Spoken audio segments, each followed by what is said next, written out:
Hello everyone, welcome to the MedChem classes. तो finally हम CSI NET chemical science के लिए टेस्ट सीरीज लेकर आए हैं। ओके, और ये जो टेस्ट सीरीज है ये आप सभी सीएसआई नेट एस्पिरेंट्स के लिए फ्री टेस्ट सीरीज यूट्यूब पर लाई जा रही है। तो ये आपके लिए बहुत ही अच्छी अपॉर्चुनिटी है कि जो भी आप थ्योरी पोर्शन पढ़ते हो, आफ्टर द थ्योरी आप इस पोर्शन में टेस्ट दे सकते हो। ठीक है, तो ये यूट्यूब पर आप सभी के लिए सीएसआई नेट जून 2022 एस्पिरेंट्स के लिए टेस्ट सीरीज फ्री रखी है मेडकेम क्लासेस में। तो आपको क्या करना है, सिंपली कि YouTube पर आपको एक फ्री टेस्ट सीरीज दी जा रही है। ओके, तो आप सिंपली आप कोई भी टॉपिक जैसे पढ़कर आ रहे हो या फिर आपका पढ़ा हुआ है या जो भी आप रिवीजन कर रहे हो, आप यहाँ पर YouTube पर आकर टेस्ट सीरीज दे सकते हो।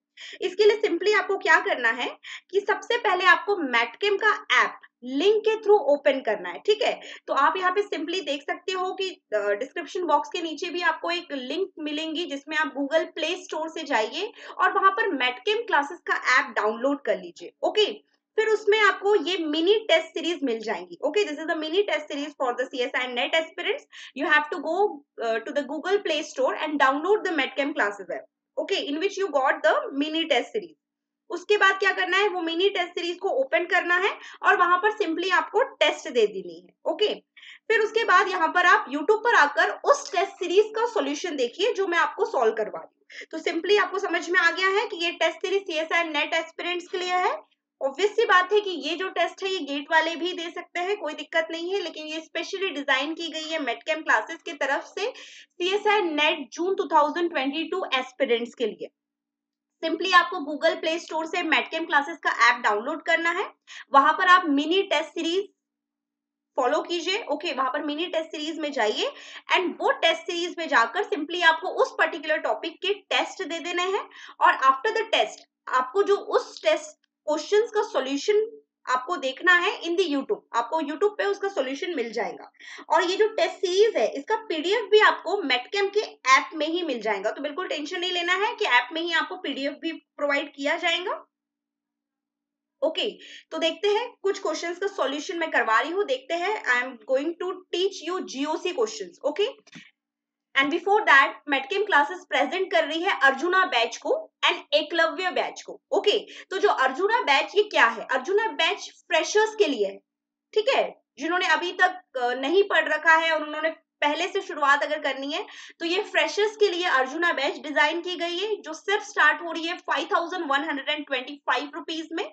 ये बैचेस आईआईटी जैम के लिए है, सीएसआई नेट के लिए है, दिसंबर एंड जून बैच के लिए, गेट केमिस्ट्री 2023 के लिए है। Also it comes from jam chemistry 2024 because this is the fresher batch. Okay, इसके अलावा एकलव्य बैच को भी हमने स्टार्ट किया है, जो रिपीटर्स के लिए होता है ना कि कुछ क्वेश्चंस हम अटेम्प्ट अच्छे से नहीं कर पाते हैं, नेगेटिव मार्किंग होने की वजह से या कुछ गलती होने की वजह से हमारा नेट या गेट या जैम नहीं क्वालिफाई हो रहा है, तो ये रिपीटर्स के लिए बैच डिजाइन की गई है सिर्फ 4125 रुपीज में। और ये बैचेस है आईआईटी जैम केमिस्ट्री के लिए, सीएसआई नेट जून 2022 के लिए एंड गेट केमिस्ट्री 2023 के लिए। अर्जुना बैच और एकलव्य बैच के लिए काफी अमाउंट कम रखा गया है और ऑफर में आपको 50% डिस्काउंट के साथ ये दोनों ही बैचेस आप सभी के लिए स्टार्ट की गई है। तो hurry up for the registration and आप मेडकेम क्लासेस का ऐप डाउनलोड कीजिए, वहां पर आपको सारे फीचर्स देखने को मिलेंगे एंड साथ ही आप टेस्ट भी दे सकते हो, मिनी टेस्ट। ओके, तो यहाँ पर हम जीओसी का टेस्ट सॉल्व करने जा रहे हैं। देखिए, in which the first question is based on the pKa value। तो देखिए यहाँ पर pKa वैल्यू की बात हो रही है। तो सबसे इंपॉर्टेंट चीज कि जब भी हम pKa की बात करते हैं तो हम किसके साथ कंपेयर करते हैं इसको, हम एसिडिटी के साथ कंपेयर करते हैं। ठीक है, हमें क्या रिलेशन पता है कि जो एसिडिटी है इट इज डायरेक्टली और it is inversely proportional to pKa, okay, which is inversely proportional to pH. ये रिलेशन आपको याद रखना है कि जो एसिडिटी है वो इनवर्सली प्रोपोर्शनल होंगी पीकेए से और इनवर्सली प्रोपोर्शनल होंगी पीएच से। ओके, तो सबसे पहले हम यहाँ पर इस क्वेश्चन को सॉल्व करने के लिए एसिडिटी फाइंड आउट करेंगे। ठीक है, एसिडिटी फाइंड आउट करने के लिए सबसे पहले आपको ये देखना पड़ेगा कि कौन सा हाइड्रोजन इजीली रिमूव हो जाएगा, जो इजीली H+ डोनेट कर देगा, that is that will be the most acidic. Okay, और जिसका पीएच या पीके सबसे कम होता है वो सबसे ज्यादा हाईली एसिडिक प्रोटॉन होता है। ठीक है, अब देखिए इस कंपाउंड आपको PQRSTU में से चूज करना है कि मोस्ट एसिडिक प्रोटॉन कौन सा होगा। तो सबसे पहले अगर मैं बात करूं यहां पर CCN थ्राइस की, तो यहाँ पर साइनाइड जो है it is extremely electron withdrawing group. तो हमें पता है कि जो एसिडिटी है it is directly proportional to the minus R effect, it is directly proportional to the minus I effect. Okay, तो माइनस आर का सिंपल मीनिंग क्या है, इलेक्ट्रॉन विड्रॉइंग ग्रुप है। माइनस आर का सिंपल मीनिंग क्या है, electron withdrawing group. और minus inductive effect का मतलब क्या होता है, इलेक्ट्रोनेगेटिव एटम। ओके, तो ये इलेक्ट्रॉन विड्रॉइंग ग्रुप डिनोट करता है और ये इलेक्ट्रॉन नेगेटिव एटम को डिनोट करता है। ठीक है, तो हमने पढ़ रखा है कि जो एसिडिटी है it is directly proportional to the minus R and minus I, it is directly proportional to the percentage S character. Okay, तो देखिए यहाँ पर साइनाइड बहुत ही ज्यादा स्ट्रॉन्ग इलेक्ट्रॉन विड्रॉइंग ग्रुप है। यहाँ पर 3 साइनाइड अटैच्ड है तो स्ट्रॉन्ग माइनस आर इफेक्ट लगेगा, बहुत ही ज्यादा स्ट्रॉन्ग क्या करेगा, विड्रॉइंग नेचर बनेगा और प्रोटॉन इजीली एब्स्ट्रैक्ट हो सकता है, तो ये सबसे ज्यादा एसिडिक होगा। ओके, तो यहाँ पर क्यू को मैं सबसे ज्यादा हाईली एसिडिक कंसिडर कर रही हूँ। उसके बाद हमेशा मैंने जब भी जीओसी का रिवीजन क्लास करवाया हमेशा आपको समझाया है कि जो एक्टिव मिथिलीन कंपाउंड होते हैं, what is active methylene compound, the compound in which the CH2 is sandwiched between two electron withdrawing group. What is active methylene compound? In which the methylene group is sandwiched between two electron withdrawing group, that is active methylene compound. तो वो बहुत ही ज्यादा highly acidic nature के होते हैं।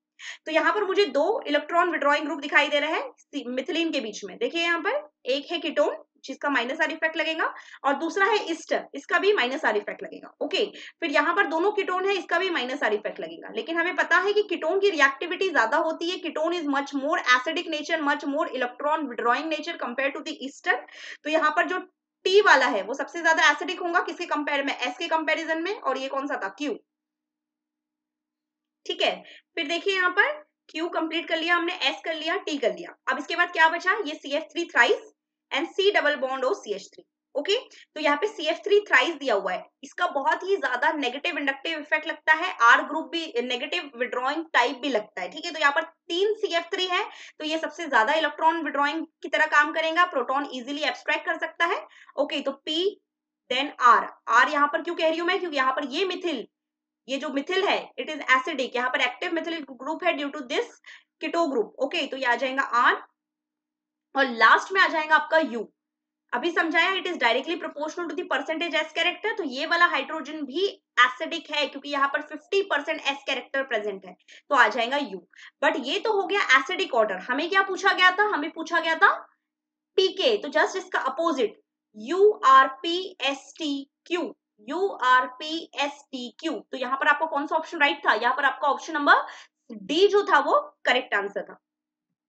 देखिए इसका complete solution भी मैंने लिख कर दिया है कि हमें पता है कि जो एसिडिक बिहेवियर होता है it is directly proportional to the Ka and inversely proportional to the Pka। Okay, और यहाँ पर आप इस कॉन्सेप्ट से भी जा सकते हो कि आफ्टर द H+ रिमूवल जितना आपका कॉन्जुगेट बेस स्टेबल होगा उतनी एसिडिटी इंक्रीज होगी, मतलब stable the conjugate base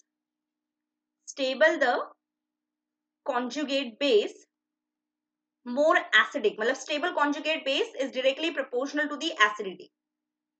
okay, तो देखिए यहाँ पर conjugate base Q वाला ज्यादा मोस्ट स्टेबल है इसलिए वो सबसे ज्यादा एसिडिक है। क्यों सबसे ज्यादा स्टेबल है, conjugate base का सिंपली मीनिंग मैं क्या कंसिडर करवा रही हूँ आपको, कार्बेनियन, कि यहाँ पर H+ अगर रिमूव होता है तो यहाँ पर नेगेटिव चार्ज आ जाएगा और उससे क्या अटैच्ड है, साइनाइड अटैच्ड है।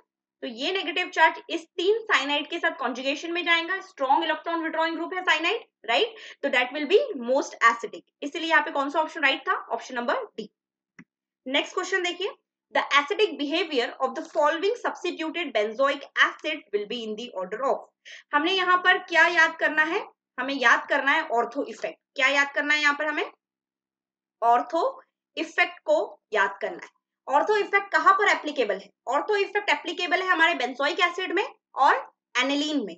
तो बेंजोइक एसिड में क्या होता है, ऑर्थो पोजीशन पे अगर कोई सब्स्टिट्यूएंट अटैच्ड हो तो ऑर्थो इफेक्ट क्या करता है, एसिडिटी को इंक्रीज करता है। क्या करता है, एसिडिटी को इंक्रीज करता है। तो यहाँ पर दो ऑर्थो पे सब्स्टिट्यूटेड है तो फर्स्ट वाला सबसे ज्यादा एसिडिक होगा।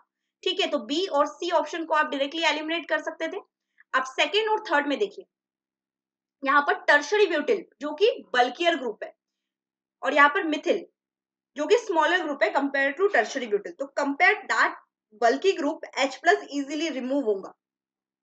तो ये आ जाएगा 1 2 3। कौन सा ऑप्शन राइट था इसमें? इसमें भी ऑप्शन नंबर डी जो था वो करेक्ट आंसर था। ठीक है, देखिए यहाँ पे what for hyperconjugation and resonance to happen the overlapping atom must be planar. Obvious सी बात है कि प्लेनारिटी होनी चाहिए, तभी वहां पर रेजोनेंस पॉसिबल होगा। There is deviation from planarity because of any reason, or you can say steric repulsion। तो यहाँ पर steric effect होने की वजह से, ये स्टेरिक होने की वजह से यहाँ से H+ इजीली रिमूव हो जाएगा, इसलिए ये 1 2 3 आपका ऑप्शन जो था वो करेक्ट आंसर। ये क्वेश्चन को देखिए, ये क्वेश्चन को घुमाकर सॉल्वोलिसिस के तौर पर काफी एग्जाम में पूछा गया है, जैम में, नेट में, गेट में। क्या कह रहा है क्वेश्चन नंबर 3 में कि the rate of reaction of a given halogen containing a compound with aqueous methanol, methanol is a solvent, okay, एक तरीके से ये सॉल्वोलिसिस पे ही क्वेश्चन पूछा गया है, was found to be Ka। what is Ka, Kb, Kc? it is a rate constant of solving compound। what will be the correct order? यहाँ पर हमें रेट पूछा गया है, रेट ऑफ सॉल्वोलिसिस पूछा गया है, और यहाँ पे सॉल्वोलिसिस में जो सॉल्वेंट यूज किया गया है दैट विल बी मिथेनॉल। अगर मैं यहाँ से Cl को रिमूव करती हूँ तो Cl एक इलेक्ट्रोनेगेटिव एलिमेंट है, वो अपना नेगेटिव चार्ज लेकर जाएगा, तो यहाँ पर आ जाएगा पॉजिटिव चार्ज। ठीक है, यहाँ से भी Cl को निकाल दूं तो यहाँ आ जाएगा पॉजिटिव चार्ज, यहाँ से भी Cl को निकाल दूं यहाँ आ जाएगा पॉजिटिव चार्ज, यहाँ पर भी आ जाएगा पॉजिटिव। ओके, यहाँ पर आप देख रहे हो कि A, B, D में कौन सा कैटायन बन रहा है? मिसलेनियस कैटायन बन रहा है। कौन सा कैटायन बन रहा है? मिसलेनियस कैटायन बन रहा है, जो डांसिंग रेजोनेंस के तौर पर बहुत ही ज्यादा हाईली स्टेबल कार्बोकैटायन होता है। Cyclopropyl cation is more stable than anything else, ये हमने पढ़ा है। ओके, तो मिसलेनियस कैटायन फॉर्म हो रहा है जो कि सबसे ज्यादा स्टेबल है। 1 2 3 दैट विल बी एरोमेटिक, और बाकी देखो ये भी तो एरोमेटिक ही है, तो एरोमेटिक के तौर पे हम यहाँ पर कंपेयर नहीं कर सकते, ये भी एरोमेटिक है, ये भी एरोमेटिक है। ओके, तो यहाँ पर miscellaneous carbocation is more stable because यहाँ पर चारों भी एरोमेटिक है, तो सबसे फर्स्ट प्रायोरिटी तो हमने एरोमेटिक को देना है, लेकिन यहाँ पर चारों ही एरोमेटिक है, तो उसके बाद हमें प्रायोरिटी देना है मिसलेनियस कैटायन को। ओके, तो यहाँ पर आप देख सकते हो कि यहाँ पर जो साइक्लोप्रोपिल कैटायन है, साइक्लोप्रोपिल कैटायन है, तो यहाँ पर तीनों ही साइक्लोप्रोपिल कैटायन है, इसके कंपेयर में भी हम कंपेयर नहीं कर सकते, तीनों ही एरोमेटिक है, तीनों ही साइक्लोप्रोपिल कैटायन है, तीनों ही मिसलेनियस कैटायन है। अब उस कैटायन से क्या सब्स्टिट्यूएंट अटैच्ड है that decides the stability of cation। तो यहाँ पर आप देख सकते हो कि यहाँ पर भी साइक्लोप्रोपिल है, यहाँ पर भी साइक्लोप्रोपिल है, तो यहाँ पर तो मोर मिसलेनियस कैटायन है, तो इसीलिए Ka का रेट तो सबसे ज्यादा होगा क्योंकि ये बहुत ही ज्यादा स्टेबल कार्बोकैटायन बना रहा है। Cyclopropyl cation is more stable. Okay, फिर यहाँ पर देखिए स्पिनिल का -I लगता है काइंड ऑफ, लेकिन CH3 प्लस H भी शो करता है, प्लस I भी शो करता है, तो प्लस H और plus I increases the carbocation stability, तो फिर आ जाएगा Kb, फिर आ जाएगा Kd, and least is Kc because cyclopropyl cation is more stable than this tropylium cation. समझ में आया? तो यहाँ पर आप देख सकते हो मैंने ओवरऑल रेट बताया है कि A greater than B, than D, than C। तो कौन सा ऑप्शन राइट है इसमें? देखो यहाँ पर क्या लिखा हुआ है, D is greater than C, तो ये दो बिल्कुल, देखो D is greater than C ये बिल्कुल करेक्ट है, लेकिन C is greater than B, तो ये ऑप्शन रॉन्ग हो जाएगा।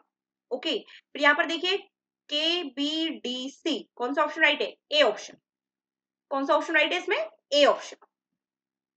देखिए फिर आपको यहाँ पर डाइपोल मोमेंट पूछा गया है पायरोल का, थायोपीन का और फ्यूरेन का। ओके, जिसमें आपका ऑप्शन नंबर सी जो था वो करेक्ट आंसर था। कि आपको ये चीज हमेशा याद होनी चाहिए कि पायरोल के केस में जो डाइपोल मोमेंट है अपोजिट जाता है लोन पेयर से। वैसे तो जहां पर भी लोन पेयर होता है डाइपोल मोमेंट उस साइड होता है, जैसे यहाँ पर लोन पेयर है, यहाँ पर भी लोन पेयर है, तो यहाँ पर दो लोन पेयर है, बट नाइट्रोजन के पास सिंगल एक ही लोन पेयर है, नाइट्रोजन के पास सिंगली एक ही लोन पेयर है। ठीक है, और जो सिंगल एक लोन पेयर है वो एरोमेटिसिटी में इन्वॉल्व है। क्या कह रही हूं मैं? Pyrrole is aromatic due to this lone pair. Nitrogen के पास एक लोन पेयर है और वो एरोमेटिसिटी में इन्वॉल्व है। ठीक है, तो यहाँ पर देखिए कि सल्फर और ऑक्सीजन के पास दो लोन पेयर है, एक एरोमेटिसिटी में इन्वॉल्व है लेकिन एक लोन पेयर तो बच जा रहा है, तो ये अगर लोन पेयर बच जा रहा है इसलिए डाइपोल मोमेंट इस लोन पेयर के डायरेक्शन में आएगा, लेकिन इस पायरोल के केस में एक ही लोन पेयर है जो एरोमेटिसिटी में इन्वॉल्व है, तो यहाँ बाहर तो कोई लोन पेयर प्रेजेंट नहीं है, इसीलिए इसका डायरेक्शन क्या हो जाता है, अपोजिट हो जाता है। इसलिए कौन सा ऑप्शन राइट था इसमें, ऑप्शन नंबर सी जो था इसमें करेक्ट आंसर था। ठीक है, तो यहाँ पर आप देख सकते हो the sigma bond dipole associated with CO and CN double bond. ठीक है, the pi bond dipole associated with the delocalisation of pi electron, जो अभी मैंने आपको समझाया कि पाई इलेक्ट्रॉन का डीलोकलाइजेशन एरोमेटिसिटी में इन्वॉल्व है in case of pyrrole ring. Okay, the dipole moment associated with the unshared electron pair, unshared electron pair का मतलब क्या होता है, लोन पेयर, जिसकी हम बात कर रहे थे। In furan and thiopene, the dipole moment is influenced in the same way as in the same way as in pyrrole. However, the effect of resonance is not sufficiently enough to exceed the effect of heteroatom electronegativity. तो यहाँ पर simply यही बताया गया है कि जो dipole moment है वो अपोजिट डायरेक्शन में इसीलिए जा रहा है क्योंकि यहाँ पर सिंपली एक ही लोन पेयर प्रेजेंट है जो एरोमेटिसिटी में इन्वॉल्व है, इसीलिए यहाँ पर डायरेक्शन अपोजिट हो रहा है।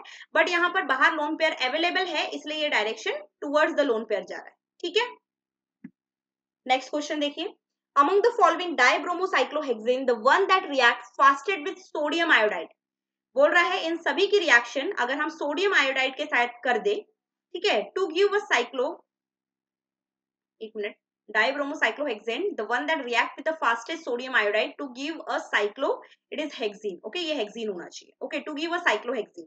तो यहाँ पर आपको पता होना चाहिए कि एक्सियल पोजीशन पे जब भी साइक्लोहेक्सेन से रिलेटेड बात हो रही है तो आपको बिल्कुल उसको चेयर फॉर्म में ही सोचना है। आप अगर इस तरीके से फॉर्म में सोचोगे तो 110% आंसर रॉन्ग जाएगा, लेकिन जब भी साइक्लोहेक्सेन का केस आता है you have to think in the chair form, right. तो जब भी चेयर फॉर्म में जो एक्सियल पोजीशन पे अगर लिविंग ग्रुप होता है तो वो सबसे अच्छी पोजीशन मानी जाती है लिविंग ग्रुप को लीव करने के लिए। तो यहाँ पर अगर मैं ऑप्शन के अकॉर्डिंग देखूं तो यहाँ पर एक ही पोजीशन पे ब्रोमीन अटैच्ड, एक एक्सियल कंसिडर किया तो एक इक्वेटोरियल कंसिडर करना पड़ेगा। ठीक है, तो bromine is a good leaving group और वो अगर इक्वेटोरियल पे है तो बिल्कुल भी वो अच्छा लिविंग ग्रुप नहीं बनेगा। लेकिन अगर मैं ऑप्शन नंबर सी की बात करूं तो यहाँ पर 1 2 ट्रांस पोजीशन पे आ रहा है, तो ये दोनों ही ब्रोमीन एक्सियल पोजीशन पर आएगा। ओके, अगर ये देखो यहाँ पर ये हाइड्रोजन इसके साथ एंटी पेरिप्लेनर में अरेंजमेंट में है जिसे मैं डार्क कर शो कर रही हूँ, और ये वाला ये भी उसके एंटी पेरिप्लेनर में है। ठीक है, तो यहाँ पर इजीली ब्रोमीन क्या कर सकता है, निकल सकता है। उसके अलावा अगर आप सोडियम आयोडाइड की रिएक्शन करो Na+ आयोडाइड माइनस, तो ये इजीली इस पे अटैक करके ब्रोमीन को बाहर निकाल सकता है। समझ में आ रही है बात, इजीली क्या कर सकता है, ब्रोमीन को बाहर निकाल सकता है। तो यहाँ पर ये दोनों ही एक्सियल पोजीशन पे है, इसलिए ऑप्शन नंबर सी जो होगा वो आपका करेक्ट आंसर होगा। क्या लिखा हुआ है, for a reaction to proceed both the group must be adjacent position. सही बात है, दोनों एडजेसेंट 1 2 पोजीशन पे होने चाहिए तभी रिएक्शन प्रोसीड हो सकती है। Must aligned in trans arrangement anti periplanar arrangement. Okay, di axial orientation जो अभी समझाया आपको। ठीक है, तो कौन सा ऑप्शन राइट था, C, that will be fastest. Next question देखिए, क्या लिखा हुआ है नेक्स्ट क्वेश्चन में, which of the following statement is और are true about keto enol tautomerism of A and B. ये बहुत ही सिंपल क्वेश्चन था। देखिए, अगर मैं सिंपली बी को एक्सप्लेन करती हूँ क्योंकि ए तो आप समझ ही गए होंगे, ये जो बी है साइक्लिक फॉर्म में है। साइक्लिक फॉर्म में है मतलब क्या, कि अपनी ज्योमेट्री को डिस्टर्ब नहीं करेगा अगर ये कीटोइनॉल फॉर्म में जाएगा तो, क्योंकि यहां पर अगर ये इनॉल फॉर्म में कन्वर्ट होता है तो ये सिंपली सिस एल्कीन ही बनाएगा, कि दोनों OH सेम साइड रहे, सिस एल्कीन ही बनाएगा, ये ट्रांस नहीं बना सकता क्योंकि ये साइक्लिक में है, एक यू कैन से एक रेस्ट्रिक्शन में है ये। ठीक है, तो यहाँ पर मैं ये कंसिडर कर सकती हूँ कि ये OH और H में इनॉल फॉर्म में क्या प्रेजेंट है, हाइड्रोजन बॉन्डिंग प्रेजेंट है, और जहां पर भी हाइड्रोजन बॉन्डिंग होती है हम वो केस को मोर स्टेबल कंसिडर करते हैं, और यहाँ पर तो मैं ट्रांस बना ही नहीं सकती, तो इसका cis form, enol form hydrogen bonding में ज्यादा प्रीडोमिनेंटली स्टेबल है। ओके, तो यहाँ पर देखिए बी की बात कर रही हूं मैं, enol form of B will be more predominant form due to the hydrogen bonding and cis arrangement, ये करेक्ट है। And keto form of A will be more predominant form, बिल्कुल करेक्ट है। वैसे तो कोई भी स्ट्रक्चर को हम कीटो फॉर्म में ही कंसिडर करते हैं, क्योंकि जब भी हम कोई रिएक्शन करते हैं तो keto form will be more major, will be more stable than the enol form. But जो साइक्लिक स्ट्रक्चर होते हैं, साइक्लिक स्ट्रक्चर में क्या पॉसिबिलिटी होती है कि साइक्लिक स्ट्रक्चर एक रेस्ट्रिक्शन होता है ना, वो कोई फॉर्म को, जैसे 5 मेंबर की रिंग है वो ट्रांस फॉर्म में ज्यादा स्टेबल नहीं होती है, वो सिस फॉर्म में स्टेबल होती है, और ये इनॉल फॉर्म में कन्वर्ट होने के बाद हाइड्रोजन बॉन्डिंग में पार्टिसिपेट कर रही है। तो बी वाले में इनॉल फॉर्म ज्यादा प्रीडोमिनेंट है किसी कंपेरिजन में, ए के कंपेरिजन में। तो यहाँ पे ऑप्शन नंबर ए भी करेक्ट था आपका। B exist exclusively in enol form, ये भी करेक्ट है due to the hydrogen bonding. तो यहाँ पर A and B both are correct. Next question देखिए, it is kind of pinacol, pinacol and rearrangement. मैं काइंड ऑफ इसलिए कह रही हूँ बिकॉज यहाँ पर जो OH है वो 1-2 पोजीशन पे नहीं है, that will be not in 1-2 diol form, लेकिन it is kind of pinacol, pinacol and rearrangement, और you can simply say it is carbocation rearrangement type reaction. देखिए, which of the following statement are correct regarding the above reaction. सबसे पहली बात, यहाँ पर 2 OH है और यहाँ पर आपको दिया हुआ है H+, तो जो OH है इसके लोन पेयर इजीली H+ पे अटैक करके वाटर मॉलिक्यूल बना सकते हैं, and it is a good leaving group, right. तो यहाँ पर हमें डिसाइड करना है कि कौन सा OH वाटर मॉलिक्यूल बनकर निकलेगा। तो यहाँ पर देखिए आप, ये OH इस पर अगर अटैक करता है और यहाँ कार्बोकेटायन जनरेट होता है, तो ये मिथिल ग्रुप +I और +H से इस कार्बोकेटायन को स्टेबल करेगी, इसीलिए यहाँ पर ही कार्बोकेटायन स्टेबल कंसिडर किया जाएगा। देखिए क्या हो रहा है, यहाँ पर यह ऑक्सीजन के लोन पेयर्स इस H+ पे अटैक कर रहे हैं, ये वाटर मॉलिक्यूल यहाँ से बनकर जब निकल जाएगा तो यहाँ पे कार्बोकेटायन बन जाएगा। ओके, ये जो कार्बोकेटायन है टर्शरी है विच इज स्टेबल। ओके, तो ये जो ड्यूटेरियम है यहाँ पर माइग्रेट करेगा।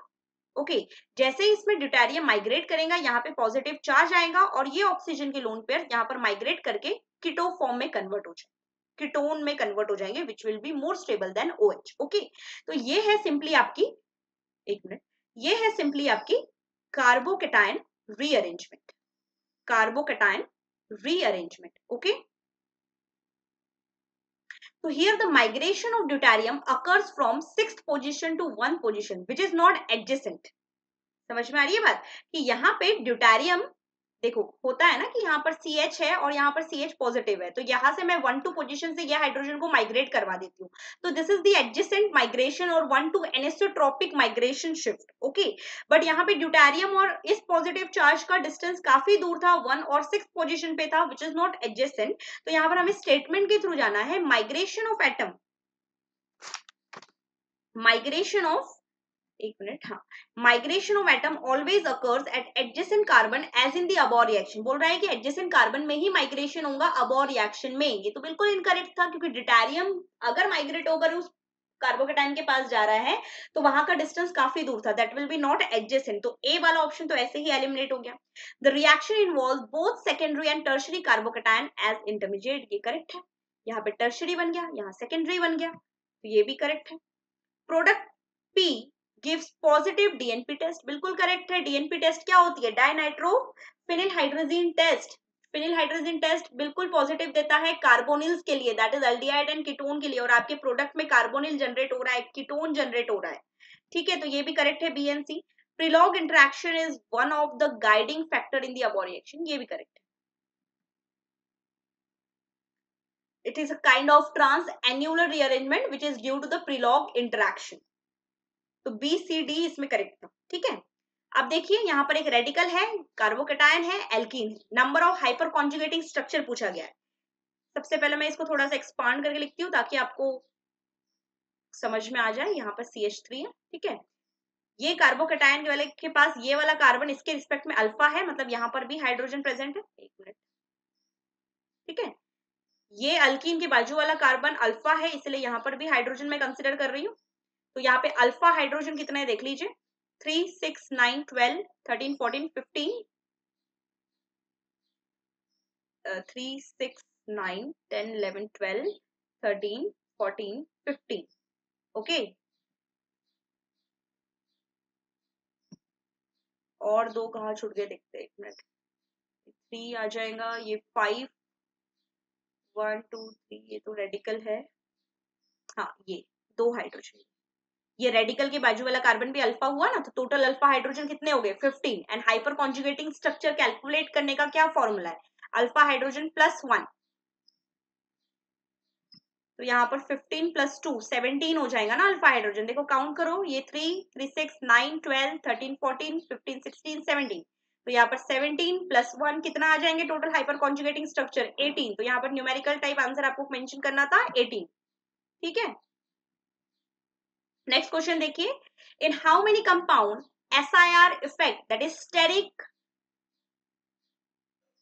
Repulsion effect will be operable, मतलब किस में SIR इफेक्ट लगेगा। स्टेरिक इफेक्ट जो होता है या फिर SIR इफेक्ट जो होता है वो सिंपली उसके लिए जो कंसिडर किया जाता है कि आपने पढ़ा होगा कि इस तरीके से आपको पढ़ाया होगा कि G एक सब्स्टिट्यूएंट है और ये तीनों ही ग्रुप क्या होने चाहिए, बल्कियर होने चाहिए in order to show SIR effect. अगर वो बल्कियर होंगे तो वो आउट ऑफ प्लेन चले जाते हैं। सुना है, ठीक है, पढ़ा है ना आप लोगों ने GOC में। तो यहाँ पर देखो NO2 NO2 NMe2, अगर यहाँ अमोनिया होता तो मैं इसको स्मॉल कंसिडर करती, लेकिन ये NMe2 है, मतलब यहाँ पर भी स्टेरिक SIR इफेक्ट लगेगा, बिल्कुल लगेगा। फिर यहाँ पर आयोडीन है, iodine is a bulkier molecule. अगर यहाँ पर फ्लोरीन होता तो मैं यहाँ कंसिडर करती कि यहाँ पर SIR इफेक्ट नहीं लगेगा, तो बी में भी SIR इफेक्ट लगेगा। ठीक है, फिर यहाँ पर देखिए iodine iodine OH, OH smaller group है, जैसे NH2 स्मॉलर ग्रुप है वैसे OH भी स्मॉलर ग्रुप है, तो यहाँ पर भी SIR इफेक्ट नहीं लगेगा। डी देखो तीनों ग्रुप बल्कियर है, यहाँ पर भी SIR इफेक्ट लगेगा। ये भी तीनों बल्कियर है, यहाँ पर भी SIR इफेक्ट लगेगा, यहाँ पर भी SIR इफेक्ट लगेगा। अभी समझाया NH2 बल्कियर नहीं है, यहाँ SIR इफेक्ट नहीं लगेगा। तो कितने लग गए SIR effect, 1 2 3 4 5। Next question, number of substituent that acts as ortho para directing. तो ऑर्थो पैरा डायरेक्टिंग शो करने वाले सब्स्टिट्यूएंट कौन से होते हैं, इलेक्ट्रॉन डोनेटिंग ग्रुप। ऐसा ग्रुप बेंजीन से अटैच्ड होना चाहिए जिसके पास एक्टिव लोन पेयर प्रेजेंट हो, क्योंकि वही लोन पेयर इन्वॉल्व होंगे किसके साथ, रेजोनेंस में बेंजीन के साथ पार्टिसिपेट करने के लिए। तो यहाँ पर देखो डायरेक्टली अटैच्ड होना चाहिए। तो यहाँ पर नाइट्रोजन डायरेक्टली एक्स से अटैच्ड है, नाइट्रोजन के पास लोन पेयर्स ऑफ इलेक्ट्रॉन है, इन्वॉल्व हो सकता है कॉन्जुगेशन में, तो ये भी ऑर्थो पैरा डायरेक्टिंग है। यहाँ किससे अटैच्ड है, C डबल बॉन्ड O से अटैच्ड है, वो किसकी तरह एक्ट करेगा, विड्रॉइंग की तरह एक्ट करेगा, जो कि क्या शो करता है, मेटा डायरेक्टिंग शो करता है। अगर ये NH2 से अटैच्ड होता तो डायरेक्टली, जैसे सपोज ये अगर इस तरीके कंपाउंड है जो NH2 C double bond O CH3 show कर रहा है, तो यहाँ पे डायरेक्टली नाइट्रोजन अटैच्ड है, तो इसके लोन पेयर इसके साथ कॉन्जुगेशन में जा सकता है। बट अगर ये C डबल बॉन्ड O से अटैच्ड है तो ये विड्रॉइंग की तरह वर्क करेगा और ये मेटा डायरेक्टिंग हो जाएगा। तो ये ऑर्थो पैरा डायरेक्टिंग नहीं है, ये भी ऑर्थो पैरा डायरेक्टिंग नहीं है, ये है, अभी समझाया। ठीक है, ये भी ऑर्थो पैरा डायरेक्टिंग नहीं है, इसके पास लोन पेयर्स है, ये भी ऑर्थो पैरा डायरेक्टिंग है। सल्फर के पास भी लोन पेयर्स है, ये भी ऑर्थो पैरा डायरेक्टिंग है। क्लोरीन के पास भी लोन पेयर है, ये भी ऑर्थो पैरा डायरेक्टिंग है, बट हैलोजेंस डीएक्टिवेटिंग ग्रुप होते हैं। ठीक है, देखो यहाँ पर मैंने एक्सप्लेन किया सारी चीज, ये देगा ये देगा ये भी देगा, इसके पास भी देगा, ये O नेगेटिव है, इसके पास भी लोन पेयर्स है, ये भी ऑर्थो पैरा डायरेक्टिंग शो करेगा। देखो oxygen directly as X attached है, तो इसके भी लोन पेयर बेंजीन के साथ क्या कर सकता है, पार्टिसिपेट कर सकते हैं। ओके, ये देगा, ये एसिड नहीं देगा, ये भी नहीं देगा, ये देगा, ये देगा। ठीक है, तो this are ortho para directing. I hope आप सभी ने टेस्ट अच्छे से दी होंगी, और जो भी गलती आपने की है उसका सॉल्यूशन आपको यूट्यूब में प्रोवाइड किया जाएगा इन द चैनल। तो आप बिल्कुल बेल आइकॉन को हिट करके रखिए कि जो भी नोटिफिकेशन आ रहा है कि तुरंत टेस्ट के बाद अगर आपको सॉल्यूशन उसी शाम को या उसी दिन अपलोड कर दिया जाएगा, तो आप बिल्कुल अपनी मिस्टेक को एनालाइज कीजिए कि कहाँ आपकी गलती हो रही है, और वो मिस्टेक्स आपको एग्जाम में रिपीट नहीं करना है। Just right on the paper कि क्या मिस्टेक हो रही है, उसी की प्रैक्टिस कीजिए, और जो भी प्रॉब्लम हो रही है you can just ask in the YouTube section. Okay, thank you so much. Please like the channel, subscribe the channel and like the video and share the video. Thank you so much.